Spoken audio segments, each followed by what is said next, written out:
Today we're going to make some magic with Nuvo Drops. I'll show you different ideas how to use Nuvo Drops in card making besides just making drops. I use them with dies and stamps and stencils, of course. In this intro you just see a few of the cards we're going to make today, so stay tuned. For my cards I will be using card sketches from Kendra's card challenge number 14. My name is Julia, I'm an enthusiastic card maker and paper crafter from Austria. Welcome to my channel, Julie's Kreativschatzkiste. Today I will be mixing normal drops with crystal drops, vintage drops, stone drops and all the other drops there are.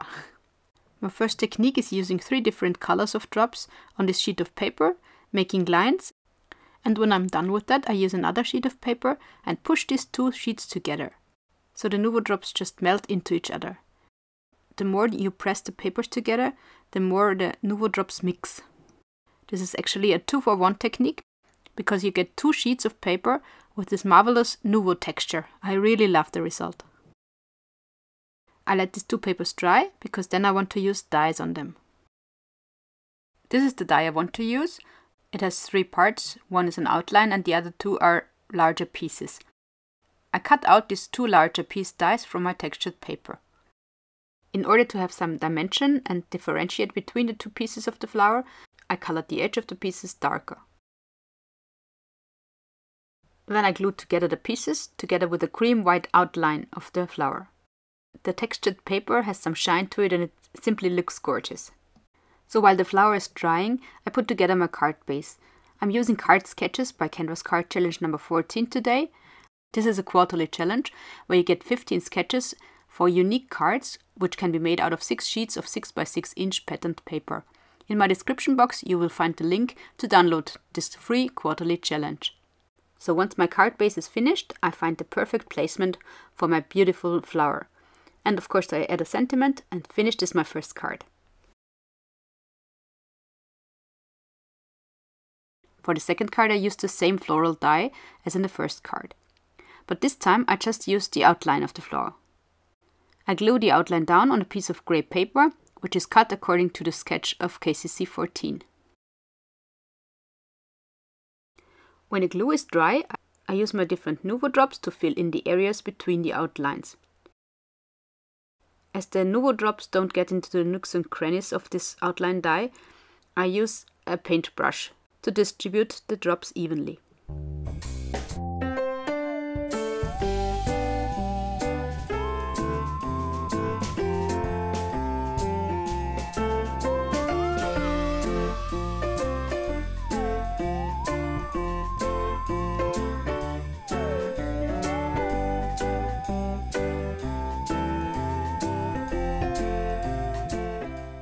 Once that's finished, I let it dry overnight. I build my card together according to the card sketch of Kendra's card challenge, and then I glue my flower on top of it. Finished is my next card. The following technique involves stencils. I have a piece of paper cut out according to my sketch measurements, and I use a Tim Holtz stencil on top of it. Then I use 2 different colors of Nuvo Drops, one for the flowers and one for the leaves, and add that on top of my stencil according to the pattern in the stencil. I don't need to cover all the holes in the stencil, I just need a certain amount of Nuvo Drops. Because when I have put down the Nuvo Drops, I take another piece of paper and put it on top of the stencil. So the pattern of the stencil is not only in my bottom paper, but also in the paper above. It's not that obvious in the above paper, but it still looks really nice, I think. And then, as there was still some Nuvo Drops on my stencil, I put it down on another paper and I used a piece of tissue paper on top of it. This way you get the negative stencil pattern on another piece of paper. So a 3-for-1 technique actually. I'm sorry that I used light Nuvo Drops on a light cream paper, but we're going to do something about that in a moment. First we're using another stencil, this time from Tonic Studios, and we're using stone drops on top of a patterned paper. This also gives a beautiful texture and pattern. And for some extra texture I use this blending brush from Tonic to distribute the stone drops on the stencil.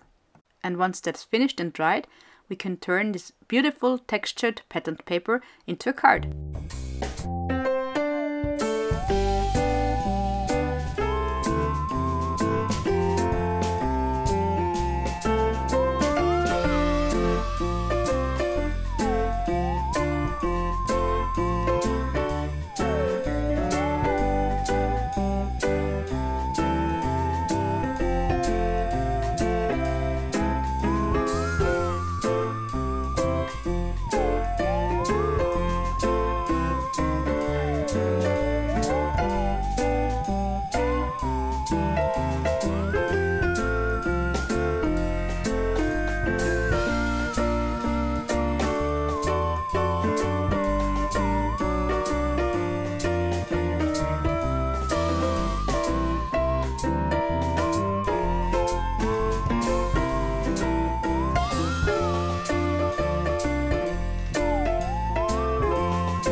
Right, now let's get back to the other papers we have decorated with Nuvo Drops before.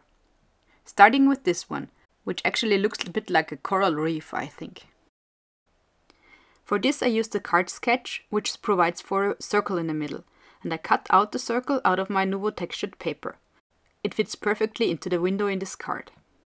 When all is glued down, all is left to do is adhere a sentiment to the card and decorate the sides with Nuvo Drops in the same colors as our textured circle, of course.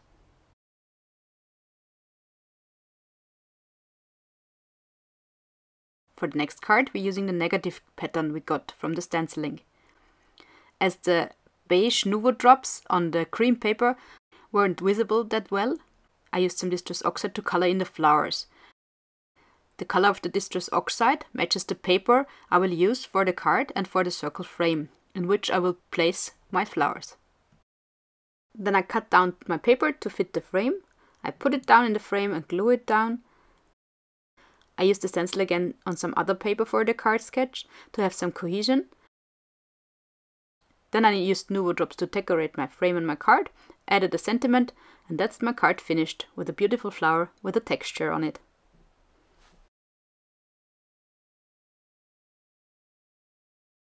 Now finally, we're using the paper which was below our stencil in the first place. And the square with the flowers on it is already cut to the sketch's measurements. However, I thought the flower was not standing out enough on this pink paper, so I decided to color the paper. I used Distress Oxides here, and as you see, the Nuvo Drops resist the Distress Oxide, so only the paper gets colored. The flowers keep the color from the Nuvo Drops, and they are a little bit transparent, so the pink paper below can also still be seen. Before I glued that to my card, I used a moist tissue paper to tap away the remaining ink which may have been left on top of the Nuvo Drops. A great side effect is that it also lifted some ink from the pink paper, which looked great texture-wise. Okay, so I have one more technique for you. For this technique I have Nuvo Drops in 3 different colors, and I put very big drops on this piece of paper. I alternate between the colors to get some variation. Once that's done, I take a comb and I comb the Nuvo Drops down in a line. This way I get a great pattern, but also some texture, because you can greatly feel the lines of the Nuvo Drops on the paper. To finish my card off, I use the same colors of Nuvo Drops, and this time I make real drops on the top of the card. This way it all fits together nicely. So now my video about unusual techniques for Nuvo Drops is finished. If you have enjoyed the video, please leave me a like, or even consider subscribing to my channel if you have not already done so. On screen you can now also see all the other cards I made with Kendra's Card Challenge number 14. You find the links for downloading the sketches in my description box. See you next time, servus!